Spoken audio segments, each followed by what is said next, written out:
Muito bem, conforme combinado, vamos agora explorar esses tais deveres inerentes ao modelo cooperativo de processo.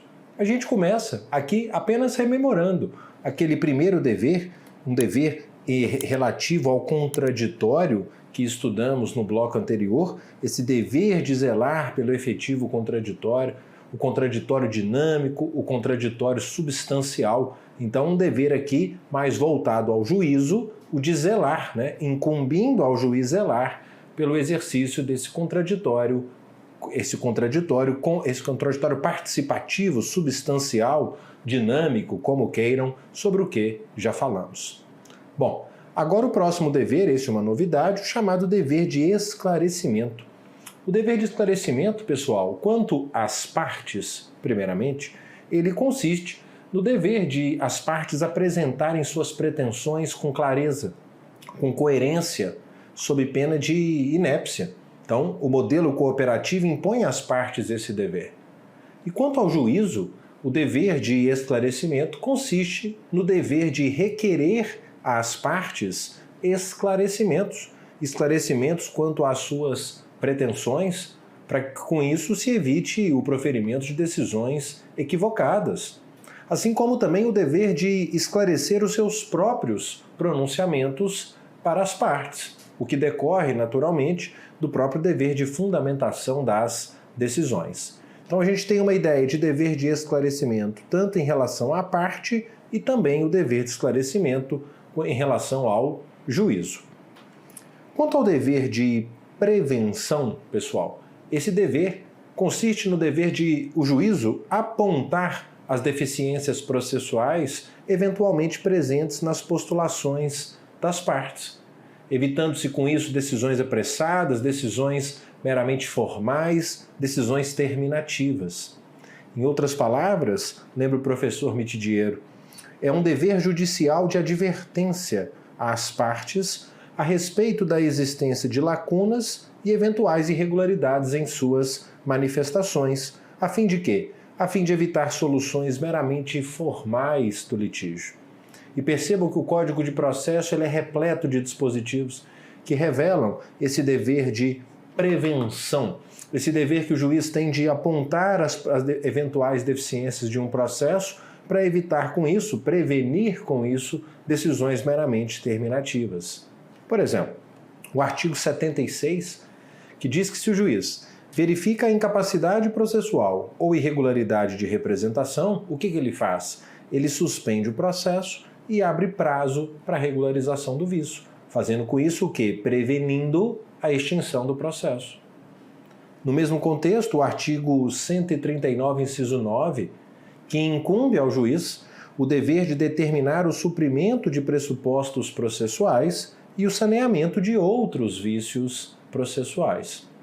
Percebam, note aqui uma íntima relação desse dever de conduta, o dever de advertência, esse dever de prevenção, com um outro princípio muito caro ao processo, que é o princípio da primazia do julgamento do mérito. Sem dúvida alguma, existe aqui uma relação muito clara. O dever de prevenção ou o dever de advertência que compõe o modelo cooperativo de processo com o princípio do julgamento do mérito ou da primazia da decisão de mérito. Muito bem. Dever de zelar pelo efetivo contraditório, dever de esclarecimento, dever de prevenção. Temos também ainda o dever de auxílio, também chamado de dever de assistência. É o dever que o juízo tem de auxiliar as partes na superação de eventuais obstáculos, de eventuais dificuldades que de alguma forma possam impedir o exercício dos seus direitos. Então, um auxílio para propiciar, para providenciar a transposição daquelas dificuldades, daqueles obstáculos. Nós também temos no CPC inúmeros artigos que revelam essa necessidade de o juízo auxiliar, assistir as partes a fim de que elas superem eventuais dificuldades. Por exemplo, o artigo 256, parágrafo 3º, lá no capítulo da citação por edital, para ser mais preciso. O Código diz que o réu será considerado em local ignorado ou incerto se infrutíferas as tentativas de sua localização. Agora olha o dever de auxílio. Inclusive mediante requisição pelo juízo de informações sobre o seu endereço. Então, o juiz, com isso, ele oficiando, por exemplo, uma concessionária de serviço público, ele está cumprindo esse dever de auxiliar as partes, aqui especificamente a parte autora, na superação de uma dificuldade de localização do réu. Ou ainda, quando lá no artigo 319, parágrafo 1º, o Código diz que se o autor não dispuser de todas aquelas informações previstas no artigo 319, inciso 2, nome, prenome, CPF, RG, endereço, etc., veja, ele poderá requerer ao juiz diligências necessárias à sua obtenção. E o juiz, atendendo a esse requerimento, ele estará cumprindo o seu dever de auxílio, o seu dever de assistência. Tá claro? Esse dever que também está aqui como membro, compondo esse modelo cooperativo do processo. A propósito, sobre essa ideia final de dever de auxílio ou de assistência, dá uma olhadinha comigo, essa prova de procurador do Estado do Rio Grande do Sul, em que se afirmou: não constitui manifestação do princípio da colaboração no processo civil ou cooperação o dever de o juiz diligenciar, a pedido do autor, a fim de que se obtenham informações capazes de individualizar o demandado e viabilizar a sua citação. Errado, porque constitui manifestação do princípio da cooperação ou da colaboração no processo civil. E para a gente fechar, o último dever inerente ao modelo cooperativo de processo, que me permite fazer um link para o estudo mais aprofundado do tema seguinte, que é, vejam, o dever de lealdade, ou o dever de boa-fé. Afinal, agir com lealdade, agir com boa-fé, também é cooperar. Também é cooperar para a obtenção dos fins do processo, evitando-se ali prejuízos ao seu andamento. Afinal, vejam, enunciado 373 do FPPC, as partes devem cooperar entre si, atuando com ética e lealdade. Então é por isso justamente que a ideia de lealdade, de boa-fé, integra esse nosso rol de deveres inerentes ao modelo cooperativo de processo.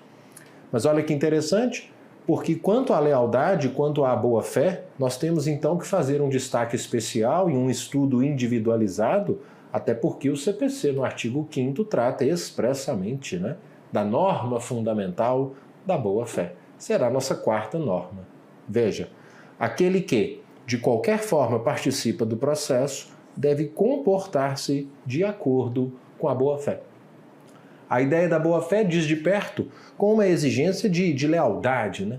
Essa norma tem a função de estabelecer em todos os sujeitos do processo comportamentos probos, comportamentos éticos, evitando-se, restringindo-se prática de atos atentatórios à dignidade da justiça, prática de atos de litigância de má-fé e assim sucessivamente. Veja, o fundamento, especialmente o fundamento constitucional desse princípio, porque o fundamento legal está no artigo 5º, na visão do Supremo Tribunal Federal, ele pode ser extraído da própria garantia do devido processo legal, que exige um dever geral de ética, segundo o Supremo, um dever geral de lealdade como condição para um processo justo. Nas palavras do próprio Supremo, veja, o princípio do devido processo legal representa uma exigência de fair trial, jogo limpo, no sentido de garantir a participação equânime, justa, leal, enfim, sempre imbuída pela boa-fé e pela ética dos sujeitos processuais, condição indispensável para a correção e legitimidade do conjunto de atos, relações e processos jurisdicionais e administrativos. Um atuar justo, não é isso? Essa ideia de fair trial, e é de onde a gente extrai a norma fundamental da boa-fé, da lealdade processual. Percebam, fala-se muitas vezes, ou em quase todas as vezes em que o artigo 5º é mencionado, em boa-fé objetiva. É super importante esse destaque, O Código trata da boa-fé objetiva, a boa-fé objetiva porque é aquela que não analisa a intenção do sujeito, não analisa o ânimos do sujeito quando ele pratica determinado ato. O que a gente analisa é o seu comportamento. E esse comportamento, se ele, por exemplo, se enquadra numa hipótese de litigância de má-fé, ele será sancionado. Pouco importa qual era a sua intenção, qual era o seu ânimos ao praticar aquele ato. Nesse sentido, a gente tem aqui o enunciado 1 do CJF, que destaca que a verificação da violação à boa-fé objetiva dispensa a comprovação do ânimos do sujeito processual. Em outras palavras, não existe o princípio da boa-fé subjetivo, o que existe é um princípio da boa-fé objetiva. O artigo 5º, ele não está relacionado à boa-fé objetiva, à intenção do sujeito. Trata-se de uma norma que impõe condutas em conformidade com a boa-fé, objetivamente consideradas. Independentemente da existência de boas ou más intenções, a gente não vai perquirir, a gente não vai analisar quais eram as intenções do sujeito ao praticar o ato. O que importa é o que o seu comportamento manifesta e quais as consequências eventualmente previstas. Dito isso, cuidado. Agora vem o ponto mais importante sobre a norma fundamental da boa-fé. Porque atualmente, o direito processual, com base nas construções do direito material sobre a boa-fé objetiva, tem estudado alguns desdobramentos, vamos chamar assim, alguns desdobramentos desse princípio. Desdobramentos esses que a gente vê simbolizados em algumas locuções criadas pela doutrina, que muitos chamam de figuras parcelares da boa-fé. Conhecidas de muitos, as figuras da suppressio, da surressio, do venire contra factum proprium, do tucoque e do durit mitigate de losse. Vamos falar um pouco sobre essas chamadas figuras parcelares, esses desdobramentos do estudo da boa-fé objetiva. Tema a propósito, prestem bastante atenção, que tem sido muito explorado em provas de todas as etapas. Vamos lá? Então, começando pela primeira, que é a ideia da suppressio, né? Suppressio e surressio a gente vai estudar conjuntamente, vocês vão entender por quê facilmente. Vamos começar pela suppressio. Me acompanhem no seguinte raciocínio. Pessoal, em algumas situações, pode acontecer que a parte deixe de exercer uma faculdade processual ao longo do tempo. A parte se omite. E ao se omitir, deixando de exercer uma faculdade processual, ela gera em todos os demais sujeitos uma expectativa. Ela gera na parte contrária, em especial, uma expectativa legítima de que aquele direito não será mais exercido. E aí, em virtude dessa omissão, tem-se a perda da oportunidade de se praticar aquele ato. É a suppressio, você vai suprimir o direito da parte de praticar aquele ato. Isso em virtude da necessária ideia da boa-fé objetiva. Porque se a parte deixa de exercer uma faculdade processual ao longo do tempo, ela gera em todos os demais sujeitos uma expectativa de que aquela faculdade não será mais exercida. Um ótimo exemplo onde ocorre a suppressio é no contexto da chamada nulidade de algibeira. Certamente você já ouviu falar nessa expressão. Se não, me acompanhe. Veja, ocorre muitas vezes, pessoal, que a parte, diante de uma nulidade, diante de um vício processual, ela não alega esse vício na primeira oportunidade em que ela poderia falar nos autos. E ela sim o faz de uma forma estratégica. Ela faz isso guardando aquela carta na manga para alegar aquele vício numa futura oportunidade, caso ela tenha uma decisão desfavorável. E esse comportamento omissivo, então a suppressio está sempre relacionada à ideia de omissão, percebam, gera uma legítima expectativa nos sujeitos processuais de que aquele vício não seria mais alegado, fazendo com que então se reconheça a perda da oportunidade de se reconhecer aquela nulidade, lá quando ela for suscitada, se é que ela será suscitada. É a chamada nulidade de algibeira.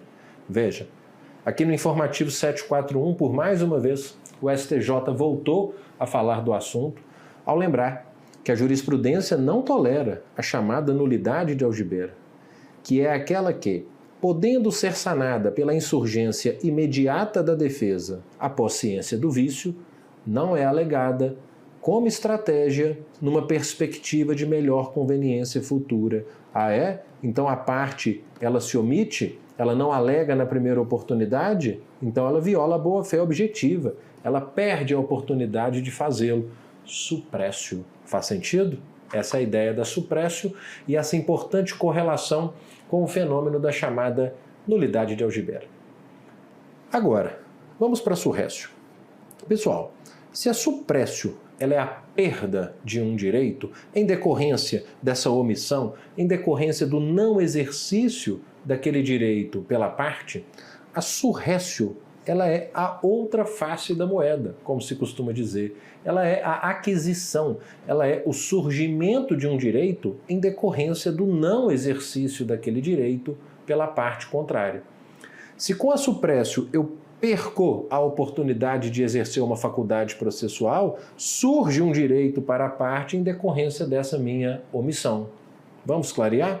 Comece, por exemplo, por essa passagem do professor Daniel Canacchione, quando ele lembra o seguinte, que é possível dizer que a suprécio, não tem como estudar uma coisa separada da outra, é o fenômeno da perda, é o fenômeno da supressão de uma faculdade jurídica pelo decurso do tempo. A surrécio, por sua vez, é o fenômeno inverso, isto é, o surgimento de uma situação de vantagem em razão do não exercício por outrem de um determinado direito. Então, se a parte ela deixa de exercer um direito, ela se omite e, em virtude disso, ela perde a faculdade processual que lhe cabia, ela faz surgir em favor da outra parte um direito. A parte contrária adquire um direito. Vamos lá, deixa eu te dar alguns exemplos. Veja comigo. Por exemplo, se de um lado um dos contratantes viu suprimido, olha a suprécio aqui, o seu direito à percepção de valores a título de correção monetária, porque de alguma forma essa parte se omitiu, o outro se torna titular do direito de não pagar a correção. Suprécio, surrécio, suprécio, surrécio.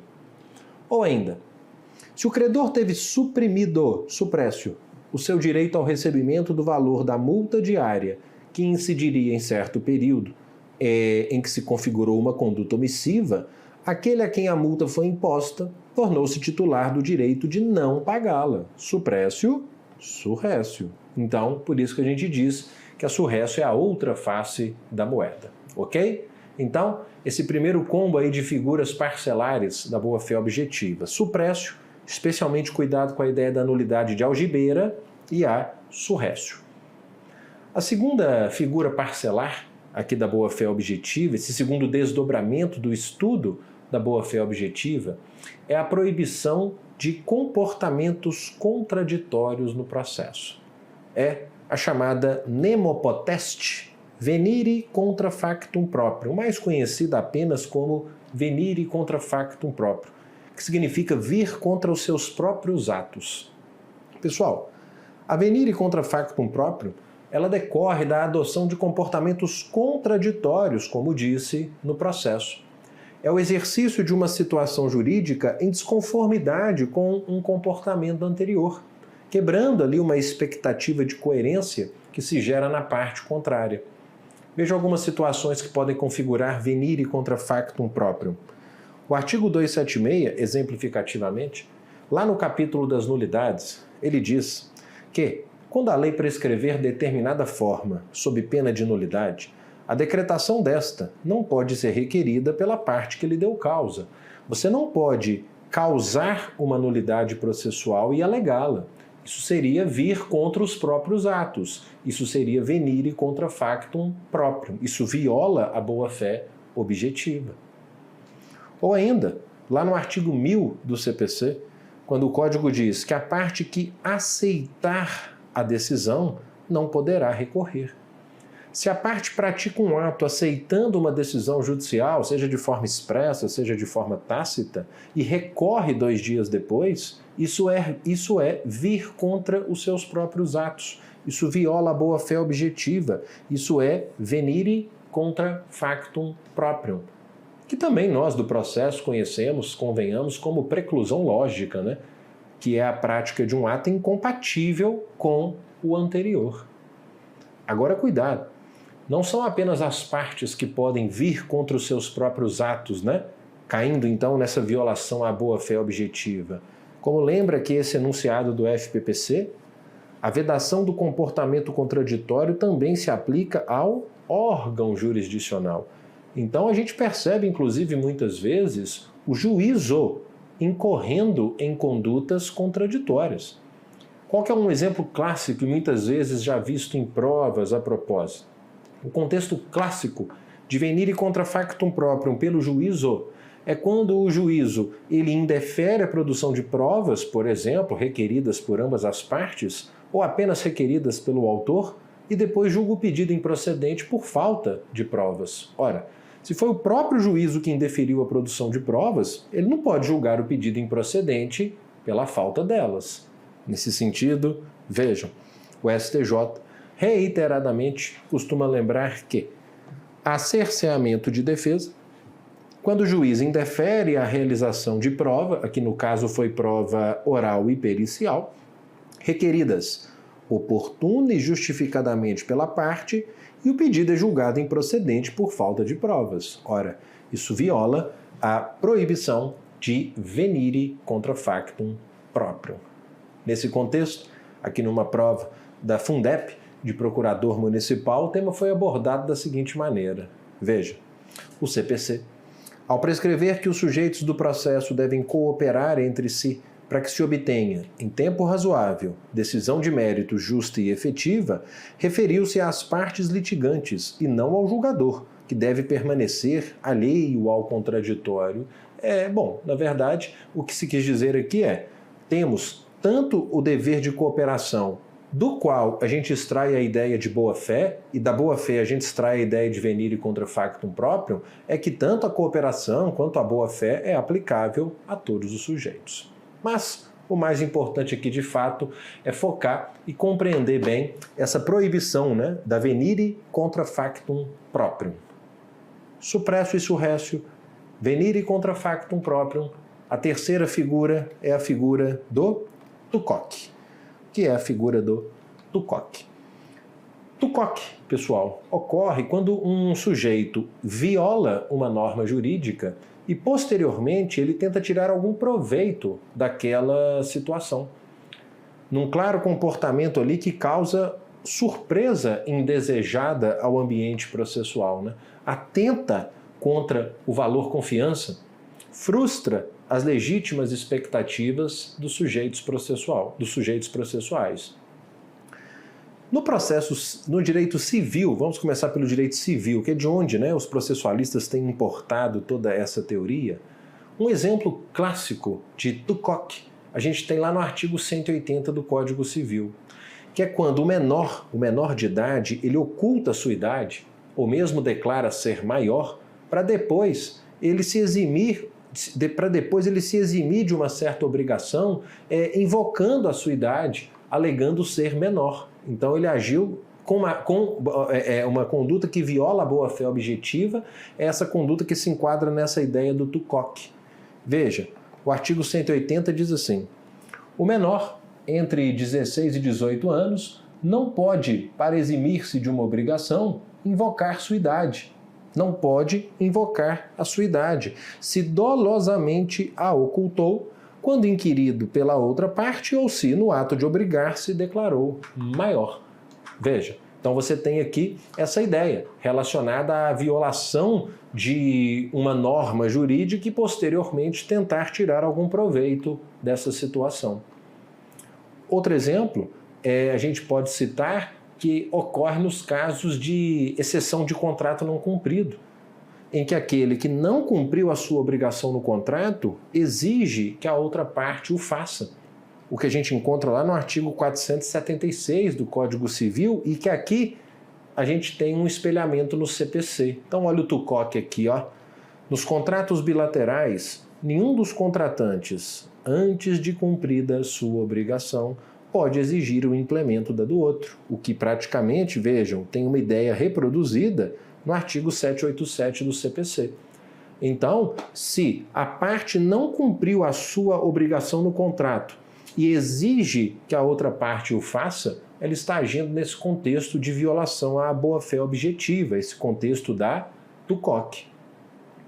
Veja um exemplo prático aqui, espelhado na jurisprudência do STJ, num recente julgado de informativo, em que ele disse assim: se a parte autora indica na inicial valor da causa incompatível com o proveito econômico pretendido, ela não pode, após o acolhimento do pedido em sentença, postular a alteração da quantia por ela mesma alegada, para majorar a base de cálculo dos honorários de sucumbência. Ora, a parte ela joga o valor da causa lá embaixo, certamente para recolher menos custas, e até mesmo porque tem receio de perder ao final. Aí isso passa desapercebido, lá no final ela é vitoriosa, aí o que ela alega? Ela alega que o valor da causa deve ser remanejado, o valor da causa deve subir de 1 para 100, porque ela sabe que com isso os honorários então serão maiores. Isso, segundo o STJ, configura violação à boa-fé objetiva, configura essa ideia de se violar uma norma e depois tentar tirar proveito dessa situação. É a figura do TUCOC. Você indica um valor de causa mais baixo, um valor incompatível com o proveito econômico, e depois que o pedido é acolhido, você tenta aumentar, majorar o valor da causa, para com isso aumentar consequentemente a base de cálculo. Tá ok? Enfim, para não ficar nenhuma dúvida, deixei aqui ainda no seu material essa última passagem, quando o professor Pablo Stouzy diz que dispositivos cujos enunciados opõem óbices a surpresas inconvenientes, aplicando-se com isso o TUCOC, contém regras de concretização da norma que estamos estudando, a boa-fé objetiva. Em outras palavras, o que se quer por meio do TUCOC é impedir o ineditismo indesejável e perturbador do equilíbrio que deve reger a dinâmica das relações, inclusive da relação processual. Gustavo, de onde vem a ideia de TUCOC? Só por curiosidade, tá? Vejam, deriva da expressão de Júlio César, ao notar que seu filho adotivo Brutus estava entre os que queriam matá-lo. Aí então Júlio César disse, né, TUCOC fili, TUCOC brute, fili-me, até tu, Brutus, meu filho. Então vem dessa ideia de ineditismo indesejável, surpresas inconvenientes no âmbito do processo. E para a gente fechar, vejam, agora a quarta figura parcelar, que é o duty to mitigate the loss, que é o dever do interessado de mitigar, de atenuar o seu próprio prejuízo, agindo de uma maneira rápida, hábil, agindo com diligência para evitar o agravamento de suas perdas, né? A ideia do duty to mitigate the loss, o dever de mitigar as próprias perdas. Veja, enunciado 169 do CJF. O princípio da boa-fé objetiva deve levar o credor a evitar o agravamento do próprio prejuízo. Veja um exemplo na esfera do direito material, de dever de mitigar as próprias perdas. Lá no Código Civil, artigo 771, quando ele diz que, sob pena de perder o direito à indenização, o segurado participará o sinistro ao segurador logo que o saiba, tomando as providências imediatas para minorar-lhe as consequências. Isso é, o credor evitando o agravamento do próprio prejuízo. Agora, no âmbito processual, a gente pode citar como exemplo de dever de mitigar as próprias perdas aquela situação em que a parte que tem o direito a astrentes, o direito de receber aquelas multas coercitivas, ela perde esse direito à multa, às astrentes, ou mesmo tem o valor dessa multa reduzida, em razão de ter demorado de forma excessiva a comunicar em juízo que a decisão proferida em seu favor estava sendo descumprida. Então, aqui por violação à boa-fé objetiva, já que a parte não se desincumbiu desse dever de mitigar as próprias perdas, de rapidamente comunicar em juízo que a obrigação estava sendo descumprida, claro, com o objetivo de acumular uma multa milionária, faz com que o valor dessa multa possa ser reduzido. O STJ já por inúmeras vezes com base na boa-fé objetiva e com base no dever de mitigar as próprias perdas, já alterou o valor da multa, o valor das astrentes que estava acumulado em favor da parte, em virtude desse seu comportamento que não corresponde a um agir com boa-fé. Veja, nesse sentido, eventuais alterações do valor da multa coercitiva exige do magistrado, a depender do caso concreto, ter como norte alguns parâmetros, entre eles, olha esse parâmetro, o dever do credor de mitigar o próprio prejuízo. Tá ok? Então, pessoal, enfim, veja como é rico o tema da boa-fé objetiva, todos os seus desdobramentos e todos esses reflexos que eles podem trazer para as nossas provas no âmbito do direito processual. Tá ok? Muito bem, neste bloco nós vamos tratar desse tema cuja importância dispensa apresentações, envolvendo alguns aspectos centrais aqui sobre a fazenda pública em juízo. Vou concentrar algumas informações especiais aqui sobre a fazenda pública em juízo, especialmente levando-se em conta questões atinentes a prazos, intimações, citações e negócios jurídicos processuais pela fazenda. Vamos nessa? Começando com algumas questões importantes acerca de prazos na fazenda pública em juízo. O artigo 183 inaugura aqui nossa discussão, lembrando que a União, os estados, o Distrito Federal, os municípios, suas respectivas autarquias e fundações de direito público, para por aí. Então, percebam que o próprio Código parou aqui nas fundações de direito público, excluindo, portanto, as empresas públicas e as sociedades de economia mista. Então, assegura-se a administração direta, indireta, autárquica e fundacional pública o famoso benefício do prazo em dobro. Então, um primeiro cuidado, quem, no âmbito da administração pública, tem a prerrogativa do prazo em dobro. Então, administração direta e indireta, autarquias e fundações de direito público. Vejam, o prazo em dobro, que é essa característica, essa prerrogativa clássica, né, que antes era em quádruplo para contestar, em dobro para recorrer, agora em prazo em dobro para todas as suas manifestações, seja como parte, seja como interveniente. Esse é um ponto importante que não está aqui de forma clara nesse caput. Seja como parte, seja como interveniente. E aí eu lhe faço algumas perguntas, começando pela primeira. Isso vale tanto para prazos legais, aqueles fixados em lei, quanto para prazos judiciais, aqueles estabelecidos pelo juízo? Há uma certa divergência em torno desse tema.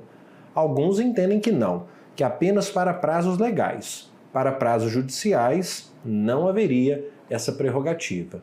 Entretanto, há entendimento também, como se vê aqui desse enunciado do Fórum Nacional do Poder Público, ampliando a interpretação e estabelecendo que prazos comuns fixados pelo juiz também devem ser contados em dobro para a fazenda. Então, para alguns, tanto os prazos legais quanto os prazos judiciais. E em relação àqueles prazos que nós podemos chamar de prazos que são mistos, prazos que são fixados em termos, em ínterins pela lei, né, de no mínimo tal a no máximo tanto, sendo o juiz que estabelece qual será o prazo definitivo. Como, por exemplo, o prazo para contestar a ação rescisória, que é de no mínimo 15 a no máximo 30 dias. Quem fixa é o relator. E nesse caso, prazos mistos, que têm um quê de legal e um quê de judicial, eles são prazos também contados em dobro para a fazenda? Bom, aqui também há divergências, ok? Há alguns que entendem que não, que quando o prazo ele é nesse sentido misto, ele deve ser contado de forma simples, mas o STJ, embora não tenha posição recente sobre o tema, já chegou a externar que essa regra do artigo, antigamente 188, né? Hoje 183, do CPC, referente à dilação de prazos processuais, é aplicável ao prazo de resposta para rescisória. Então, embora haja quem defenda que não, há posicionamento, embora um pouco mais antigo do STJ, entendendo que sim, ok?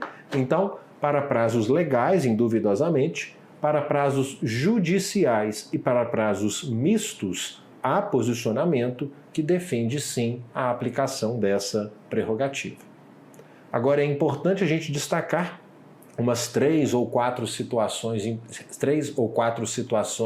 de exceções a essa regra geral da contagem em dobro dos prazos. Vamos comigo? A primeira exceção a essa regra de contagem em dobro está no próprio artigo 183, parágrafo 2º, que é a que diz que não se aplicará esse benefício quando a lei prever de forma expressa prazo próprio para o ente público. Então, por exemplo, o prazo para a Fazenda impugnar o cumprimento de sentença ou impugnar a execução, ele é fixado em 30 dias pelo artigo 535, que a gente não vai duplicar. Segunda exceção, prazo para propositura de ação rescisória. Também não há contagem em dobro para o prazo para propor. Mas você não acabou de falar que se aplica? Não, calma. Eu disse que o STJ já entendeu que o prazo em dobro é aplicável para contestar a rescisória, que é aquele prazo de 15 a 30 dias que pode ser duplicado. Para propor a rescisória, no prazo de 2 anos, não se aplica esse entendimento. Só um detalhe, cuidado porque vale lembrar que existe uma lei que estipula um prazo de 8 anos para ação rescisória, que é o artigo 8º-C da Lei 6.739 de 79, que prevê ser de 8 anos o prazo para rescisória relativo a processos que digam respeito à transferência de terras públicas rurais. Essa questão aqui que leva em consideração o gravíssimo problema da grilagem de terras públicas. Daí esse prazo extremamente avantajado, quadruplicado, né, para a propositura de ação rescisória. Então, primeira exceção, prazo próprio para o ente público. Segunda, prazo de rescisória, que não se duplica. Terceira exceção, está lá na Lei de Ação Popular, em que o artigo 7º, inciso 4 da Lei 4.717, prevê um prazo de contestação de 20 dias para a ação popular, prorrogáveis por mais 20. Aqui, o município, o Estado, seja lá a pessoa jurídica que for de direito público, ela não terá 40 dias prorrogáveis por mais 40. Não há a dobra do prazo no prazo para contestar ação popular. Próxima exceção. Também não vamos duplicar o prazo no âmbito do mandado de segurança, especificamente em relação ao prazo do artigo 7º, inciso 1, que fala, né, que o juiz ordenará a notificação do coator, que terá 10 dias para prestar informações. Esse prazo também não será duplicado. E ainda, em termos legislativos, vale também destacar o artigo 7º da Lei dos Juizados da Fazenda Pública, que prevê de forma expressa: não haverá prazo diferenciado para a prática de qualquer ato processual pelas pessoas de direito público, inclusive interposição de recursos. Então, quantas exceções a gente extrai da própria legislação? Eu digo da própria legislação porque também vale a pena dar uma passada na jurisprudência do Supremo Tribunal Federal, que tem reconhecido que não se aplica a regra do artigo 183, não se aplica a dobra do prazo no âmbito de processos objetivos. O Supremo tem decidido que a regra que confere prazo em dobro à Fazenda não se aplica aos processos objetivos, ADI, ADC, ADPF, leis ou ações regidas, né, pela Lei 9868 de 1999 e que, segundo o Supremo, veja, esses processos de fiscalização normativa abstrata ostentam uma posição de autonomia em relação aos institutos peculiares aos processos de índole meramente subjetiva. Então, escanteando as regras gerais de processos de índole meramente subjetiva e atraindo uma forma autônoma, um regime autônomo estabelecido pela Lei 9868 de 99, para processos de índole objetiva, me façam esse favor de lembrar que não se aplica a regra do prazo em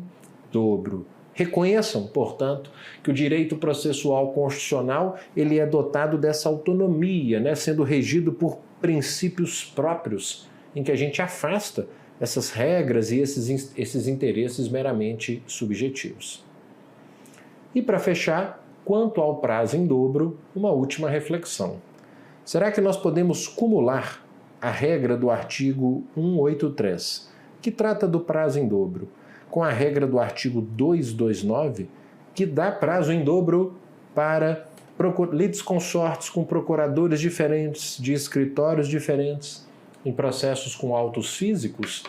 Então, se, por exemplo, eu tenho a ação de um autor e eu tenho uma ação de 3 réus, sendo que um deles é uma pessoa de direito público e que, então, naturalmente, os outros, pessoas particulares, estarão representadas por outros advogados, a gente vai acumular o 183 com o 229 e a Fazenda vai ter prazo em quádruplo? O STJ, assim como a doutrina, tem entendido que não. Veja, a acumulação desses dispositivos, diz o STJ, é inviável. No mesmo sentido, por exemplo, o professor Leonardo Carneiro da Cunha, que caminha pela inviabilidade dessa acumulação. Tá bom? Ótimo. Dito isso, vamos só decantar algumas dessas informações aqui antes de passarmos, né, para o estudo do próximo tema, intimação da Fazenda, passando aqui por essa questão de procurador jurídico feito pela VUNESP, em que se disse o seguinte: acerca do prazo em dobro, então vamos fechar o raciocínio sobre o prazo em dobro, buscando a alternativa correta. Letra A. Acerca do prazo em dobro, é correto afirmar que se aplica também a empresas públicas e sociedades de economia mista? Não. Administração direta, autarquias e fundações de direito público. B. Aplica-se a todos os prazos processuais, inclusive nos juizados da Fazenda. Nos juizados, vimos, há uma exceção expressa prevista em lei. C. Aplica-se a todos os prazos processuais, inclusive nos processos objetivos de controle de constitucionalidade perante o Supremo. Vimos que essa é uma das exceções. Letra D. Aplica-se também ao prazo para apresentação de informações em MS, em mandado de segurança? Vimos que esse não é o entendimento que prevalece. Só pode, portanto, ser a letra E, né? Se aplica apenas aos casos em que a lei não estabelecer de forma expressa um prazo próprio para o ente público. Correto, extraindo isso aqui do artigo 183, parágrafo 2º. Muito bem, vamos agora a algumas especificidades sobre a questão da intimação da Fazenda. Vamos fazer aqui uma conjugação de alguns dispositivos, começando pelo 269, parágrafo 3º, que lembra que a intimação da União, dos estados, do DF, dos municípios, suas autarquias e fundações, a gente mantém essa lógica, né? Pessoas jurídicas de direito público, veja, será realizada perante o órgão de advocacia pública. Muito bem. Agora, mais importante do que essa introdução é voltarmos para o artigo 183, que lembra que a intimação ela deverá ser pessoal. Os prazos são em dobro, cuja contagem tem início a partir da intimação pessoal. Então, a gente começa lembrando aqui que a intimação é pessoal, a qual se dá, se o processo é por autos físicos, por carga ou remessa, e se o processo é eletrônico, por meio eletrônico, lá nos termos do artigo 5º da Lei da Informatização do Processo, a Lei 11.419, né? Que estipula que postada a intimação para todos, inclusive para a Fazenda, né? Há aquele prazo de 10 dias para consulta, fim do qual a parte considera-se presumidamente intimada. Então, se o processo é eletrônico, a intimação é por meio eletrônico. Processo com autos físicos, a intimação é por carga ou por remessa. Mas vamos detalhar um pouco mais? Então, carga, remessa ou meio eletrônico.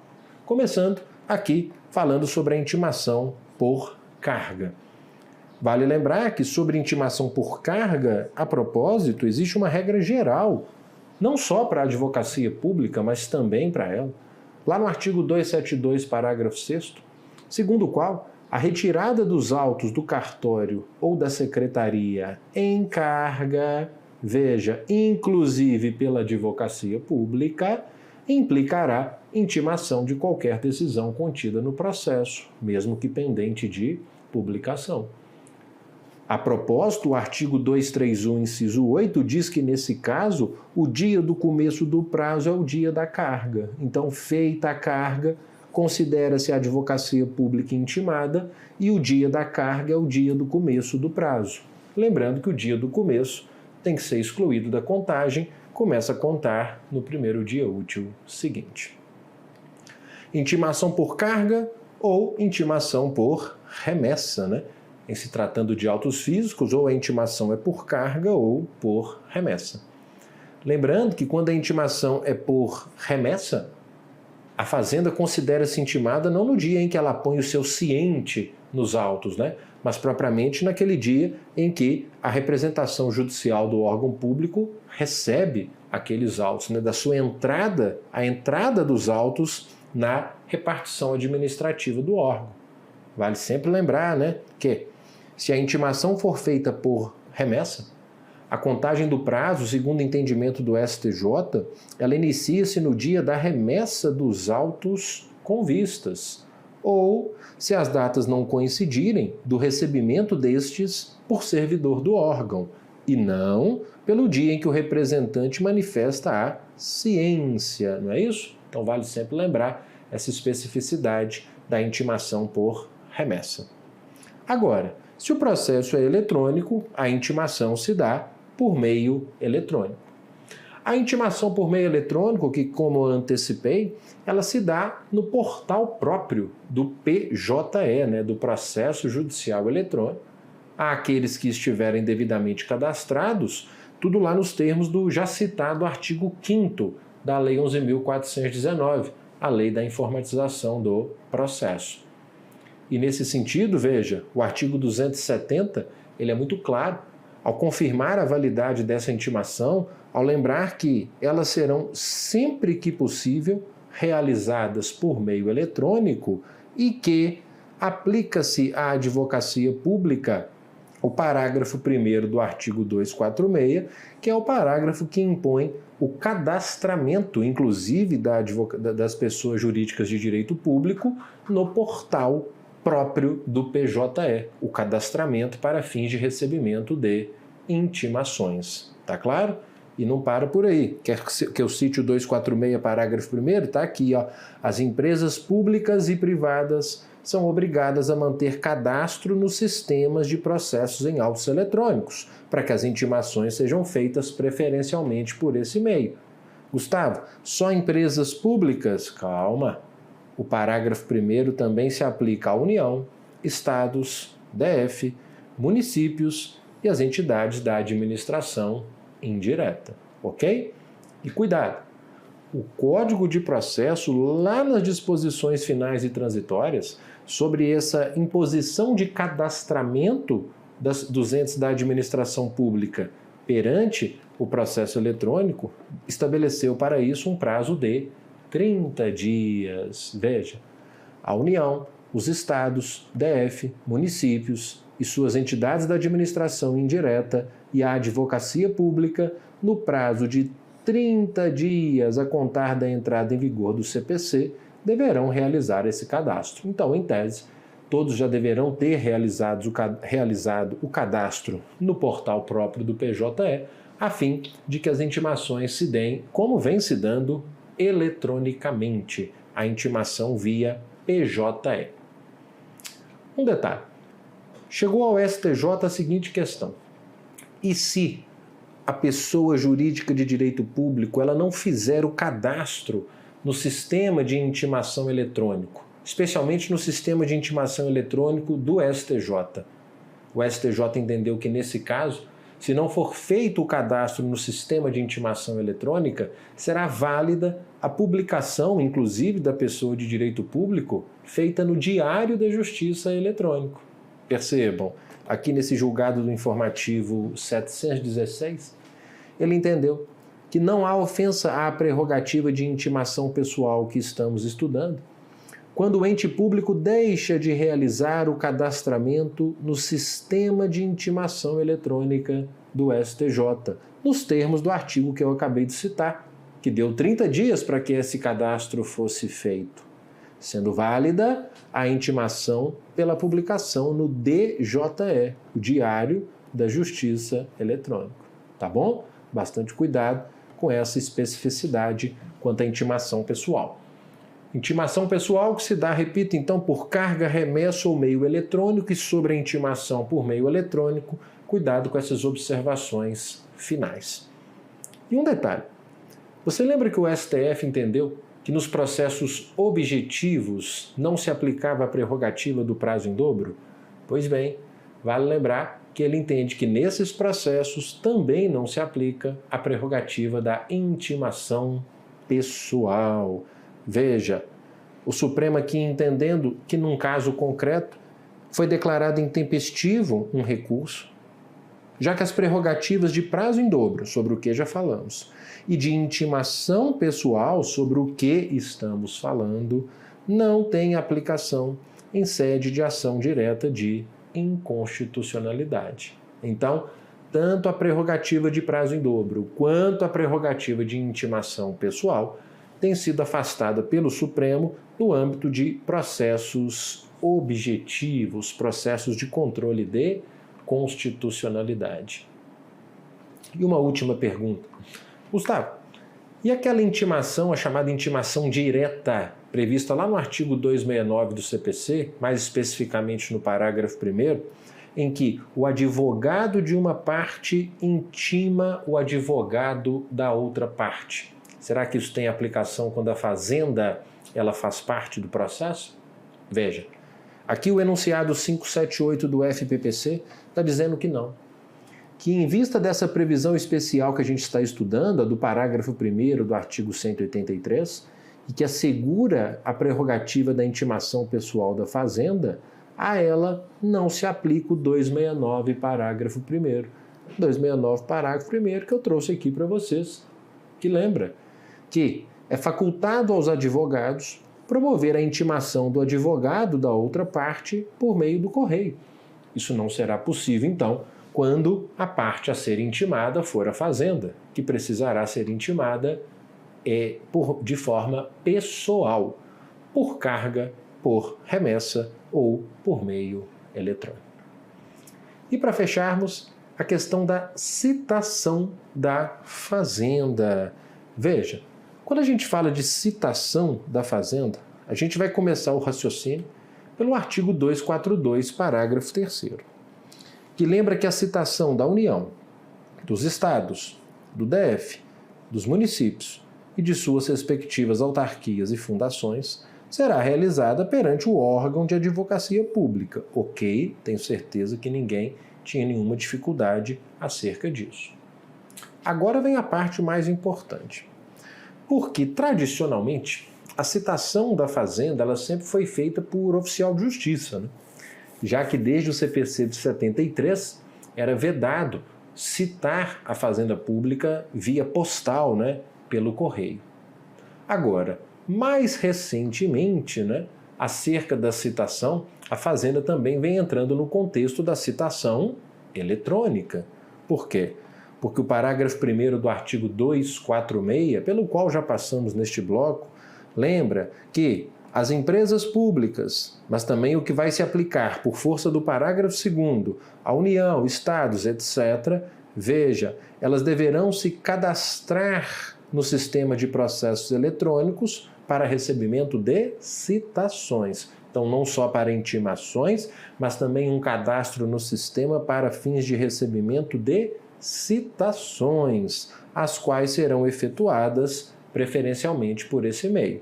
Então, qual é a forma preferencial de citação da fazenda hoje em dia? Pelo meio eletrônico. E a propósito, vejam, empresas públicas, União, estados, DF, municípios, entidades da administração indireta em geral, deverão realizar o cadastro para recebimento de citações. Mas eu queria te explicar como tem funcionado a questão das citações eletrônicas, porque hoje esse é um tema um pouco tumultuado notadamente por força de uma alteração legislativa que tivemos em 2021, mexendo na questão da citação eletrônica. Então vamos lá, vou tentar ser didático e dividir para vocês em duas partes esse tema. Letra A, citação eletrônica pelo PJE, pelo portal eletrônico. Essa citação, pessoal, ela tem como base o artigo 6º da Lei da Informatização do Processo, o artigo 6º da Lei 11.419 de 2006, que lembra que as citações, inclusive da Fazenda Pública, poderão ser feitas por meio eletrônico, desde que a íntegra dos autos seja acessível ao citando. Aqui, o Código está trazendo aquela forma de citação em que a citação ela é lançada no portal próprio do PJE, e aí o citando ele tem 10 dias para consultar a citação sob pena de se presumir citado. Essa forma já vem acontecendo de longos anos para cá. Há muito tempo já existe essa forma de citação. A propósito, quando a citação é feita eletronicamente nos moldes dessa lei, o artigo 231, inciso 5, vira para o citando e diz, olha, o dia do começo do seu prazo será o dia útil seguinte à consulta ao teor da citação, ou o dia útil seguinte ao término do prazo para que a consulta se dê quando a citação for eletrônica. Uma regra muito conhecida da maioria, quando a Lei 11.419 então diz, olha, a citação será postada no portal próprio e você tem 10 dias para consultar.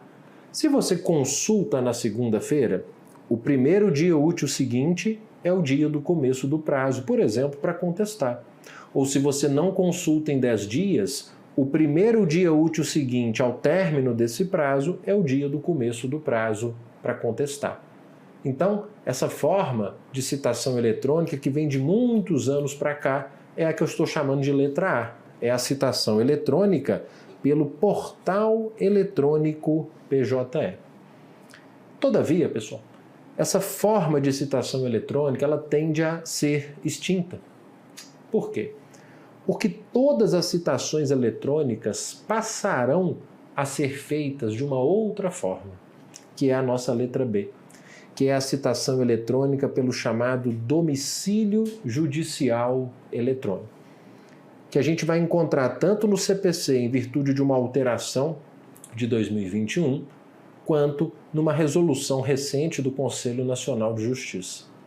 O que é esse tal domicílio judicial eletrônico? O domicílio judicial eletrônico, pessoal, é um ambiente digital criado pelo Conselho Nacional de Justiça por meio dessa resolução 455 para, entre outros objetivos, regulamentar a nova redação do artigo 246 do CPC. Nova redação essa dada pela Lei 14.195 de 2021. Quando o CPC passou a dizer no 246 que a citação será feita preferencialmente por meio eletrônico, atenção, no prazo de até 2 dias úteis, contado da decisão que a determinar, por meio dos endereços eletrônicos indicado pelo citando no banco de dados do Judiciário, conforme regulamento do CNJ. Esse regulamento é a resolução 455. Segundo a resolução, pessoal, esse endereço eletrônico a que se refere o CPC e que será indicado pelo citando, será, na verdade, o registro nesse domicílio judicial eletrônico, para o qual todos os tribunais do país deverão enviar as citações, claro, as citações daqueles que estiverem devidamente cadastrados. Aí você me pergunta, quem e quando deve se cadastrar? Aí nesse ponto a gente vai fazer uma análise combinada da resolução 455 do CNJ com algumas novidades do artigo 246 do CPC. Esse cadastramento no banco de dados do CNJ, no domicílio judicial eletrônico, pessoal, ele é obrigatório para a União, Estados, DF, municípios, entidades da administração indireta e empresas públicas e privadas.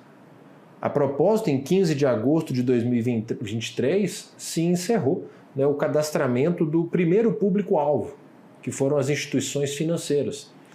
Eu digo o primeiro público-alvo porque hoje existe um cronograma que está sendo liberado gradualmente pelo CNJ para as demais instituições privadas e também para as instituições públicas, a fim de que esse cadastramento seja feito. E ainda no contexto das pessoas jurídicas, uma observação final: quanto às microempresas e às empresas de pequeno porte, a lei estabelece que o cadastramento também é obrigatório, caso elas não tenham endereço eletrônico cadastrado no sistema da REDSIM, que é a Rede Nacional para Simplificação do Registro e Legalização de Empresas e Negócios. Porque a ME e a EPP que estiver cadastrada no sistema de REDSIM sabe que o sistema REDSIM ele vai compartilhar o seu cadastro com o Poder Judiciário, incluindo o endereço eletrônico dessas empresas, para onde as citações serão enviadas.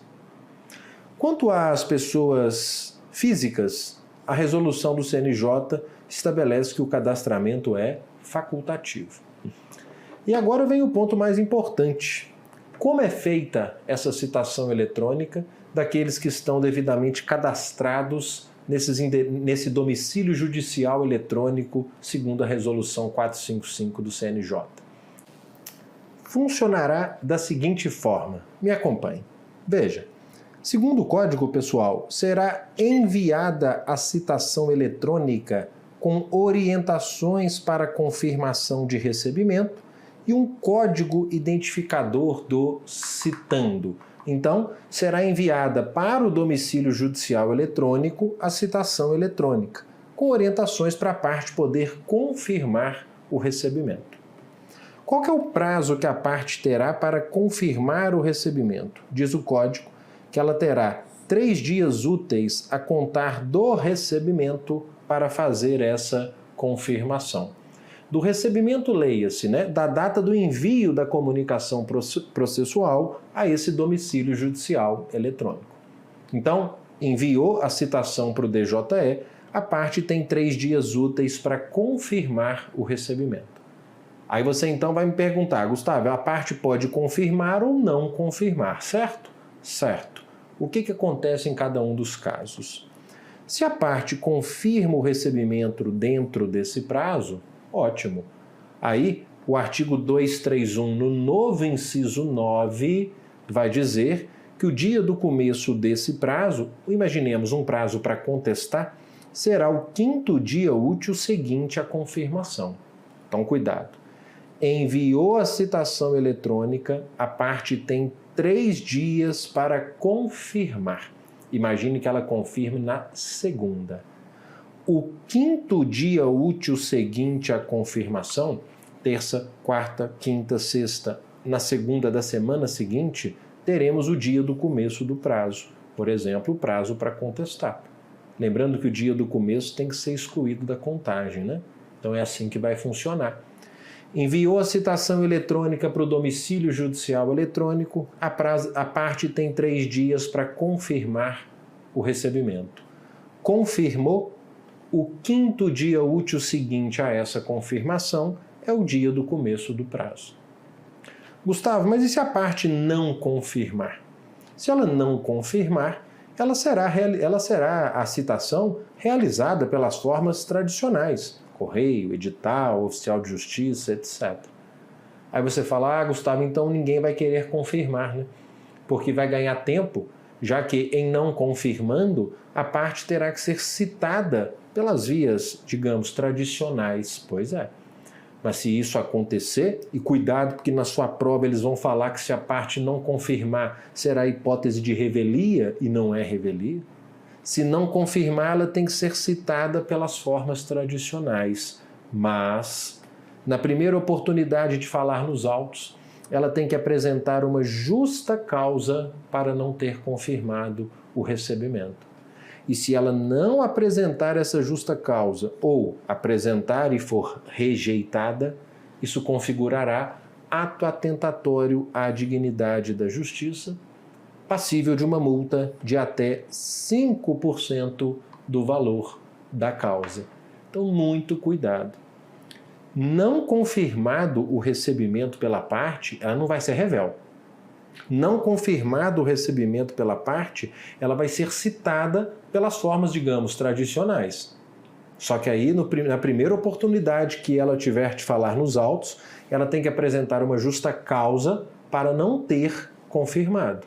E se essa justa causa não for acolhida ou nem for apresentada, ato atentatório à dignidade da justiça. Multa de até 5% sobre o valor da causa. Ok? Agora veja uma incoerência envolvendo a fazenda pública em juízo.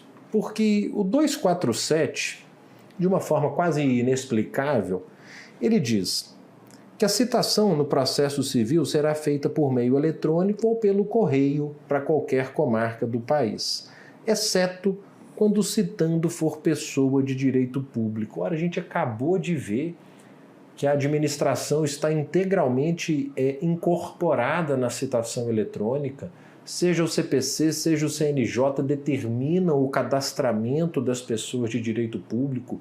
Então, como é que o 247 ele exclui a pessoa de direito público da citação por meio eletrônico? Bom, tem duas formas de se interpretar esse artigo. A primeira, ele vai vedar apenas a citação pelo correio, sendo permitida a citação eletrônica, tanto pelo portal, nossa letra A, quanto pelo domicílio judicial eletrônico, nossa letra B. É a interpretação que eu acho mais adequada. Agora, uma segunda forma de se interpretar é que ela veda a citação pelo correio e a citação eletrônica de forma geral para a Fazenda. O que eu não acredito, com o que eu não concordo, porque isso não é o sentido que a gente extrai hoje, tanto do CPC quanto da Resolução 455 do CNJ, que traz a administração pública para dentro da citação eletrônica. Então não faz nenhum sentido excluí-la da citação eletrônica, como aparentemente o 247 pretende fazer. Tá claro? Muito bem. Para a gente fechar, vamos dar uma olhadinha nessas questões aqui de advocacia pública envolvendo esses últimos assuntos. Me ajudem? Procurador de Ceará.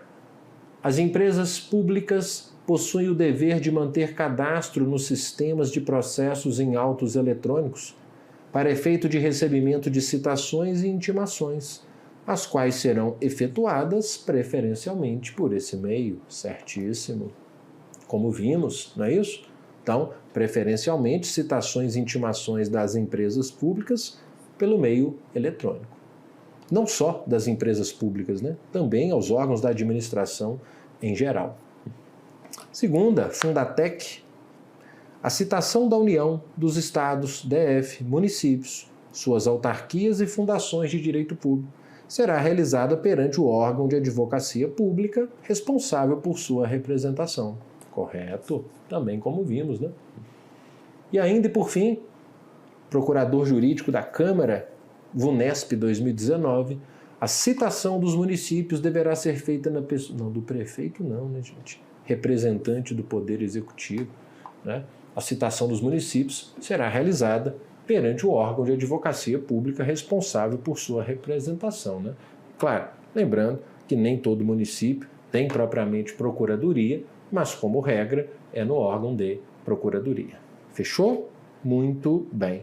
Com o que a gente encerra esse tema e eu te aguardo para falarmos de novos assuntos. Até já!